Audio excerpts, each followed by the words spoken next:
If may pag-aawayan tayo, ano sa tingin niyo yung pag-aaway natin? Di ba lang hindi tayo nag-aaway ng sobra? Waiting time. Hindi yung as in serious na ano, hindi yung magbabati lang F. Oo, yung pa-FO na talaga na friend. Ano yun? Ako kasi pikunin ako eh. Tapos pag hindi mo kasi hindi rin kita susunod. Papaka-OA mo Ganun pa. ako, mataas yung grade ko eh. So regardless, ganun. Ako hindi ko alam. Kahit ano So ang, issue. so ang tanong doon, hanggang kailan niyo ako kayang suyuin? Eh, hindi rin ako maano eh.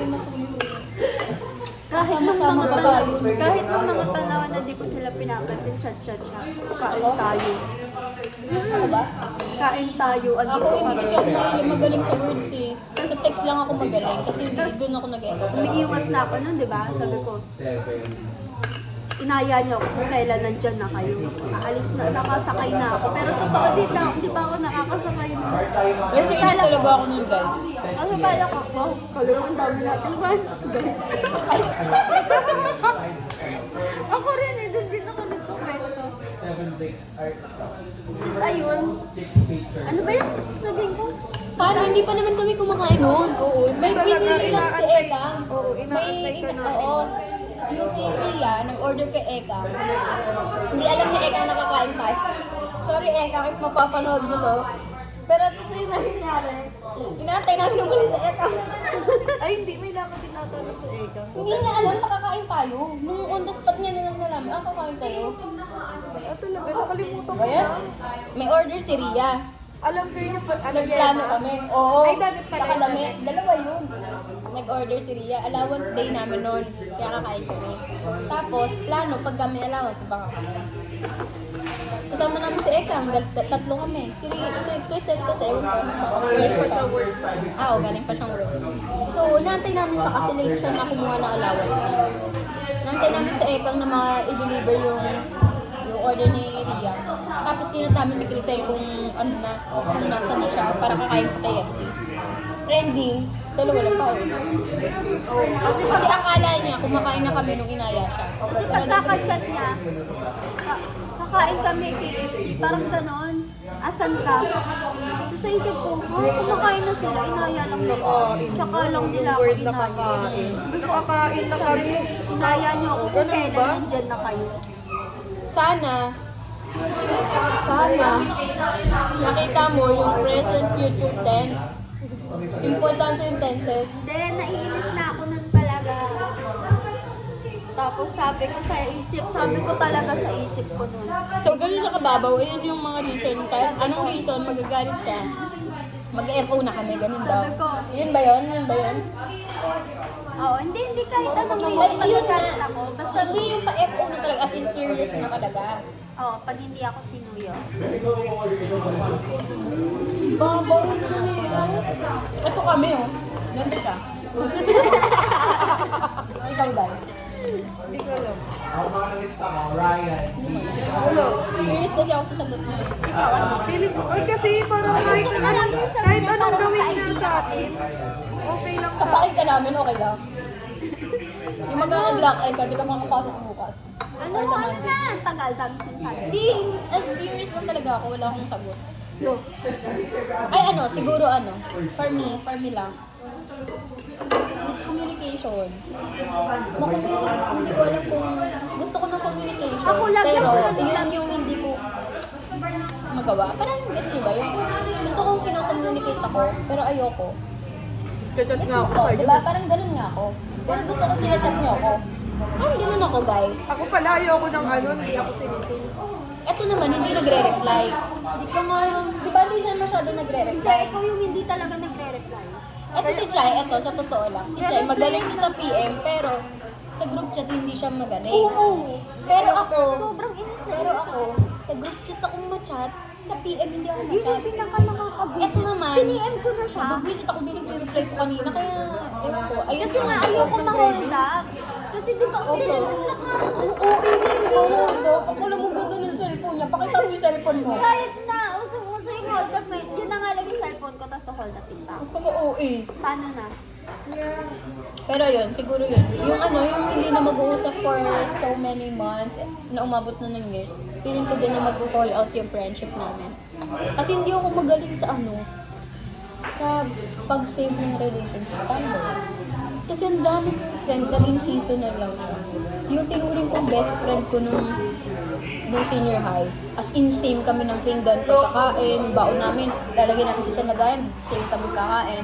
Parang feeling ko nung time na yun, hindi hanggang magka-pamilya kami, maging friend pa din kami. So, parang feeling ko, pag hindi na tayo nag-usap, parang hindi ko na alam kung paano ko Though walang issue, parang pipiliin ko na lang na mag-grow tayo separately, parang gano'n. So sana hindi yun mangyari. Ayun lang. Ano ba yung kinagalit ko lang nakaraan? Ito kasi ang sakit magsalita. Di ba dun din nagalit si Joke sa kanya? Ano yun? Yung kinagalit ko nga nung nung nag-review. Ano yun? Ay, yung nag-story ka, sabi mo, thank you for being by my Oh, side. ano yung doon? Asan yung masakit na salita doon? Sinabi ko lang naman na what makes my 5 months serene her? Kasi all those months, kasama ko siya mag-review daw. Kasama mo din ako ng ilang weeks. 5 months nga, hindi weeks. Kahit na sa loob ng 5 months, I was there. Nung ilang weeks lang. Ano ba naman yung Okay, kahit acknowledge. isang picture lang? Acknowledge. Pero guys, that was 2 years ago. Imagine, sobrang antok na antok ako sa review center. Tapos, i-sprayan nila ako ng alcohol. Tapos, makikita ko Oh, sa story, siya lang ba yung kasama? wala ko sinabing siya lang. Pero sinabi ko kasi yung Sprayan ng alcohol ng napakailang beses, gulat na gulat ako. Ang lalim-lalim na. Ang lalim-lalim na ng tulog ko. Bigla akong i-sprayan ng alcohol. Guys, Tapos sa story niya, sasabihin niya, thank you both kung sino may concern. Review center yon, matutulog ka. Ano yon, hotel? Libre yun guys, pinag-pray ko yun. Tapos tutulugan niya lang, sprayin ko na lang siya para gising siya, di ba? Huwag mo na akong tamay. Oh, ngayon, sa 5 months na yon, 3 weeks lang siyang nandun. Oh, at Acknowledge na nandun siya, pero tulog siya. Oh, sige nga. Paano magiging serene ang buhay ko ng 5 months? Sabihin mo nga. Tapos hindi man lang Gigising siya, lunchtime. Hindi man lang insert At ang break na time. Oo. Yung mukha niya pa. Tapos, eto ba, may break time din ng mga afternoon, mga 15 to 20 minutes. Makikikain lang siya ng chicheria. Kami yung gigil lang yung muncher. Tapos na yung muncher namin. Kaya alam mo, after nung time na yun, hindi na ako kumain ng muncher. Paano po 5 months? Ayun yung kinakain namin para lang magkaroon ng laman yung mga ano na. Siguro yung utak namin ng board exam, puro alat na lang talaga yung natira. Kaya hanggang ngayon, di ba rin ako kumakain ng muncher? Sa sobrang umay ko. Tapos yun yung gagawin niyo guys. Sige nga, sabihin mo nga magiging serene yung buhay mo, magiging peaceful. Kung yung buhay mo, katabi siya, tapos natutulog siya, ikaw stress na stress ka na. Diba nandun pa si Ella? Kay Ella siya umuupo. Oo, tapos siya pa yung may ganang magalit. Na-close daw kami. Samantalang tulog siya. Sige nga, paano namin siya kakausapin? Ewan ko na lang ha. Parang 2 years ago na to, pa-expire na yung lisensya namin. Pero yung galit niya nandun pa din. Nainis ako eh. Yung dalawang away natin, siya lang yun. Diba? Puro yung kaakter niya. Ay, hindi, tatlo. Ano yung... Hindi, tatlo. Unang away natin. Yun yung malalim na naalala ko. Unang malalim yung sa Rizal. Bakit ba tayo nag-away? Ikaw, Diba? kasi Ikaw yun. plastic ka eh. Nilaglag niya kami, guys. Ako yung tulog nun. Kay Ekang, Alam niyo kung bakit? Galit tayo nun kasi talaga kala Ekang, oh. Galit kami tatlo. Kasi nag-usap kami before nung umaga na... Ba't hindi niyo ako pinansin nung biglang gumanon tayo? Porket late lang akong pumasok. Wala, mema ka. Di mo kami pinansin. Ngumiti pa ako sa'yo nun. Mema ka. Hindi, Wait lang. hindi. Pakinggan mo ako. Ganito yung timeline nun. Nagalit sa amin. Hindi naman, nagalit si Chay. Kasi nga, Di ba, inaantay natin yung papel sa kanya? Nung umano sa kay Ian, magkasama pa sa kay Ian. yeah. ang nangyari noon, si China Ins na talaga kala Ria, kala Robert, parang hindi kay Robert kasi wala naman siya dun sa time na yun. Wala na akong fire doon. Si Ria, si Ekang, paano guys? Papasok lang sila. Kahit di nila duty. I mean, kapag duty lang nila, kunwari, 2 times a week, papasok sila 2 times a week. Pero, same yung time na pinasok namin. Pasok namin. So imagine, 5 days kami papasok sa OJT, tapos sila 2 times a week. So unfair, di ba? Totoo naman yun. Valid naman yung reason namin. Pero kasi, ang may problema talaga dito, yung HR namin. Kasi, siya din naman yung nag-suggest na yun na lang yung mangyari. Kasi, pero ang habol kasi namin experience, hindi lang para magkaroon ng matapos yung OJT na yun. So parang kami, ang unfair naman nun. Bakit kami everyday kami papasok? Tapos sila, 2 times a week lang. So parang ang unfair nun. So sila, parang, hindi ko alam ano yung response nila dun eh. Kailangan ko nila. Di ba yun nga, parang ang unfair sa atin yung ano na dalawang pasok sila, tapos tayo araw-araw, pagod na pagod tayo. Hindi ko alam kung ano yung nangyari dun sa, sa side nila. Pero nagtampo talaga kami nun. Though hindi naman dapat talaga. Hindi sila nung pumapasok, tapos tayo pumapasok. Yun yung point. Tapos, ang nangyayari, nagkaka-time sila, napipirmahan yung ano nila, yung card nila. Parang kami, ba't ganon? Nakaka-earn sila ng money. Oo. Samantalong tayo, wala Kami, tayong wala kami pero noon, pero paano kami? Nag-ano kami, di ba? Yun yung point namin. Hindi ko alam kung ano yung naging response nila sa amin, pero dapat na hindi namin dinirect ka Eka kasi si Sir Carl yung, nag-drop min. Nag-HR namin yung dapat na ano, yung sisihin doon. Tapos, ang ano naman nila Egang mo? Nagsama-sama kaming tatlo. Ito na. Before tomorrow, nag-usap-usap kami na bakit ganyan sila, ganyan. Tapos parang hindi ko alam kung nakaiba ulo nila, nilabangan ba tayo or what. Pero parang na-bring up na yung ano, yung tinutulungan na lang natin sila sa ano. Parang ganun na. Siguro dala na ng galit namin yun, dala na ng pagod. Parang tinutulungan nga namin sila, tapos ganyan sila, ganyan. Tapos, ito kasama namin yung nagrarant ha. Guys ha, nagrarant. Kasama kami tatlo. Kinabukasan guys, nandun sila sa CR. Eto si ate girl, kinikwento. Sabi ko sa isip ko, ganun. Kasi alam mo, nandun tayo sa labas, di ba? Nasa locker kami. Nasa CR sila. Para kaming mean girls na kami yung nakaaway. Which is, hindi naman kami nangaaway. Sinasabi lang namin yung kananalog namin. Sa kanya, kasama siya. May sinabi din siya. Kama naman mo, feeling niya, feeling niya, main character siya, tapos ichisikan niya yung chinika namin dun sa kanila. Tapos nandun kami sa CR, ay si CR sila sa loob, kami nandun sa labas ng locker. Ganun. Ganun pala. Hindi kami naman Kasi, alam mo, nakaka-visit doon. Dadaan kami, ay magkakasalubong kami. Iba pa yun. Nakita ko sila. Ito, di ko alam na ngumiti ka pala sa akin. Malabo kasi mata niya. Pero nginitaan ko siya. Akala din ako pinansin. Akala ko tumawa siya, tapos Sinabi may nga pala binulong sa siya akin kay yun. Chay. Sinabi niya Gumanon sa siya, akin. tapos tumawa siya, tapos gumanon siya kay Chay. Tumawa? Hindi kami tumawan. Sabi ko, Hindi nga kami makatawa nung araw na yun. Pagod na kami. Wala pang Ganyan. pumapansin sa amin. Gaganyanin niyo ako O sige, lalagpas ako kayo. Hindi ko na kayo papansin ever Tapos again. sabi niyo, tapos nangumiti ako sa kanya, akala ko papansinin niyo ako, tapos dire-diretso lang siya. Sabi ko, hindi pa naman ako yung type na mauuna mo gano'n. Hindi ako pa naman yung gano'n. So, nagulat ako din yung ako pinansin. Tapos ayun, in-snitch ko sila.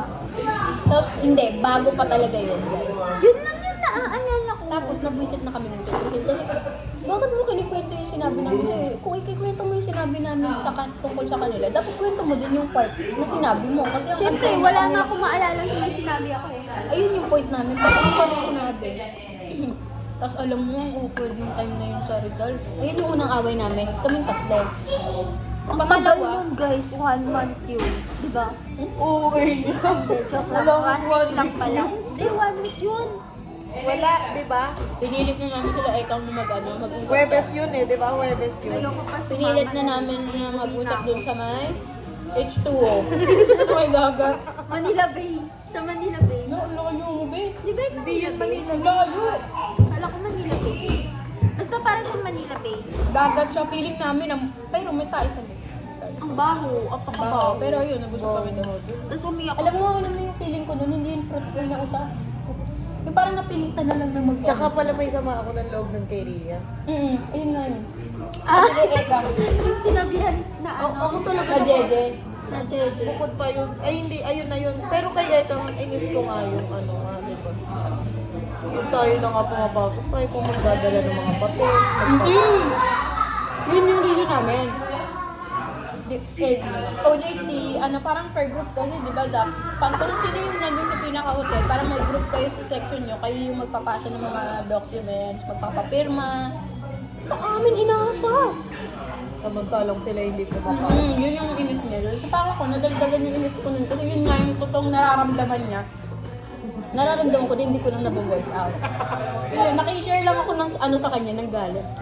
Ito naman, nakishare naman ng galit, sinama pa yung iba. Alam mo na talagang problema nung time na yun, hindi dahil dito. Snitch O ano ko pa sila. yung isang away natin? Ayun na, yung kumanta sa AFC. Tapos, Sabi mo tatlo. Yun nga, yung hindi nga natin siya sinama sa story. okay. Yun nga yun, isahan lang yun. Talaga? Magkaiba yun, college na tayo nun, nung bago pa bago pa tayo mag-review sa board. Nasa Laurel ka pa lang nun, ST ka nun.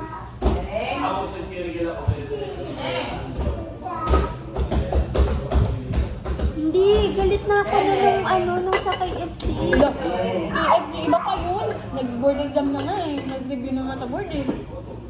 Mag-awal tayo ng board.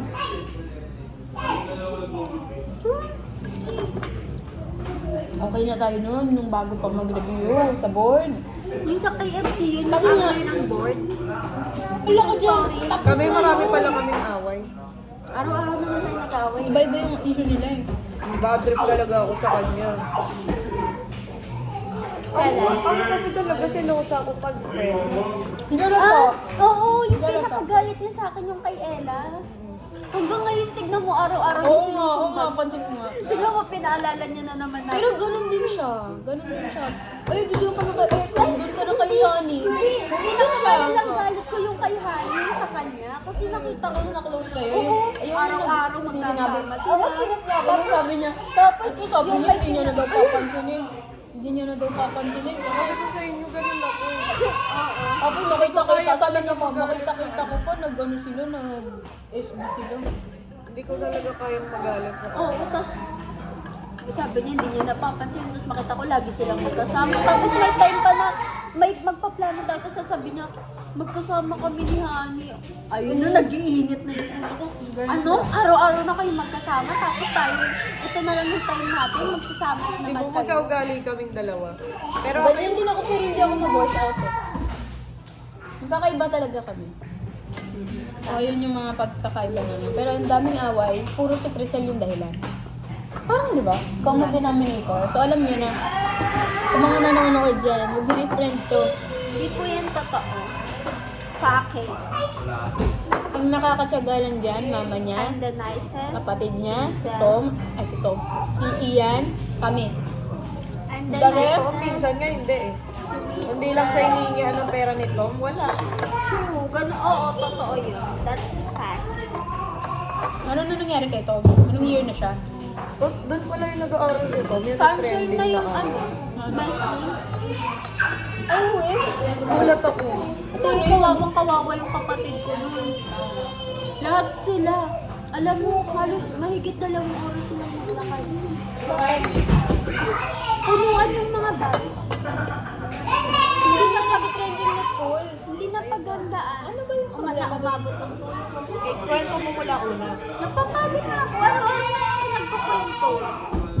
Kasi may tour sila, lagi naman sa school para kumita. May tour sila. Ngayon, yung tour nila ngayon sa Bataan. Alam mo yung nangyari kasi doon, marami namang bus sana, kaso yung mga driver na dumating, yung iba lasing. So, pinauwi. Tapos, sa sobrang daming estudyante, hindi na accommodate lahat.